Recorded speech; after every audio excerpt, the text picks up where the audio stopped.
பண்ணுவாங்க. இன்னைக்கு பல துறையில பல விதமான இது வருது.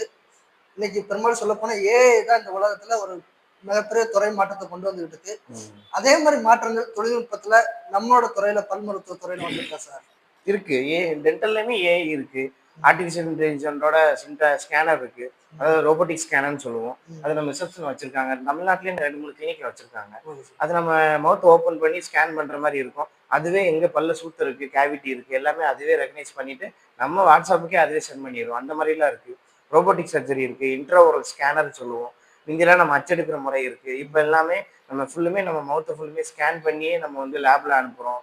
இன்னொன்னு ஒரே நாள்ல மிந்திலாம் பல்லு மாட்டுறதுக்கு 3 நாள் ஆகும், 4 நாள் ஆகும் சொல்லுவாங்க. இப்பலாம் அப்படி கிடையாது. காலையில வந்தாங்கன்னா சாயந்தரம் பல்லு மாட்டிக்கலாம். அந்த அளவுக்கு ஹை ரன் மிஷின், மில்லிங் மிஷின்லாம் இருக்கு.